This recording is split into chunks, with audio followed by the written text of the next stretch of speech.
Your Excellency President Ferdinand Marcos Jr., President of the Republic of the Philippines, Your Excellency Secretary Juan Miguel Hona, Secretary of the Department of Environment and Natural Resources, the Philippines, Excellencies, distinguished delegates, ladies and gentlemen. Welcome to ASEAN Climate Week 2026. To the government and people of the Philippines, thank you for hosting this gathering and for the energy and commitment you have brought to the ASEAN Chairship this year. I also want to acknowledge the Asian Development Bank, the ASEAN Center for Biodiversity, the ASEAN UK Green Transition Fund, the ASEAN EU Germany Climate Action Program, the United Nations Development Program, and the many other partners whose support made this event possible and significant. Excellencies, ladies and gentlemen, the theme of this week, climate action, could not be more urgent. ASEAN is among the most climate vulnerable regions in the world. Climate-related disasters already cost our economies over $10 billion every year, and the risks are growing. Rising temperatures, higher seas, more frequent and severe extreme weather, these are not projections anymore. They are the reality our communities and people are facing with. Coastal flooding, prolonged drought, and the concentration of people and infrastructure in low-lying, hazard-prone areas all compound the challenge. And we face these pressures in an already turbulent and uncertain world.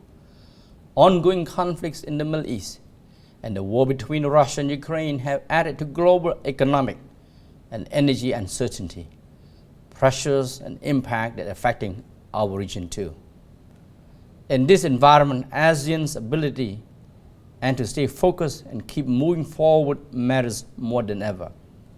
Despite all of this, ASEAN's commitment to climate action is firm, and at the same time ensuring that development remains inclusive, resilient, and sustainable. Our ASEAN Community Vision 2045 and its strategic plans give us a clear direction. At the global level, we are preparing to engage meaningfully at UNFCCC COP31 in Turkey this year, contributing to the negotiations, presenting our collective position through the ASEAN Joint Statement on Climate Change, and showcasing our region's climate initiatives and partnerships through the ASEAN Pavilion, all reflecting our collective resolve to build a people-centered ASEAN community and demonstrate regional leadership on the world stage. Frameworks like the ASEAN Strategy for Carbon Neutrality and the forthcoming ASEAN Climate Change Strategic Action Plan will continue to guide coordinated action across the region, complementing the national efforts of ASEAN member states. Excellency, ladies and gentlemen, what is also worth underscoring is that climate is not treated in isolation, but it is an integral part of the bigger picture. At the recent ASEAN Finance Ministers and Central Bank Governors meeting, member states made clear that addressing climate change must go hand in hand with responding to broader global developments, economic disruption, energy insecurity, and geopolitical instability. This cross-sectoral, cross-pillar coordination is central to ASEAN's approach, aligning our efforts across finance, diplomacy, and environment to uphold stability while advancing sustainable development. I want to focus on 4 areas where ASEAN is taking this climate issue forward. First, energy. The energy transition must be real, balanced, and just, not just aspirational. It must support workers, communities, and industries, among others, through the shift, especially the most vulnerable. Regional mechanisms like the ASEAN Power Grid, APG, and the ASEAN Framework Agreement on Petroleum Security, APSA, have already demonstrated their value in times of crisis, enabling power sharing and coordinated emergency response. These are exactly the kinds of strategic tools we need to strengthen. Second, loss and damage. The communities most affected by climate change cannot wait for long-term solutions. We need stronger early warning systems, greater local adaptation capacity, and concrete mechanisms to address loss and damage, ensuring that when disaster strikes, support reaches those who need it quickly and adequately. Third, climate finance. This is essential for translating ambition into action, and at a time when global climate finance commitments facing growing uncertainty, the pressure on the international community to step up has never been greater.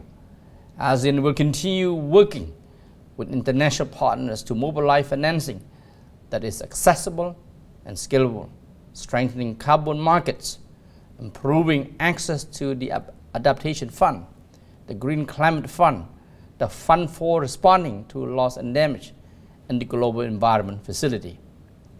I want to recognize the Philippines' leadership in convening the first high-level policy dialogue on climate finance and advancing the ASEAN Climate Finance Policy Platform.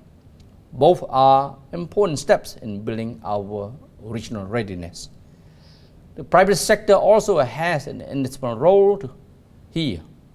Through innovative structure, blended finance, and de-risking mechanisms, private capital can be mobilized at scale to bridge the investment gap.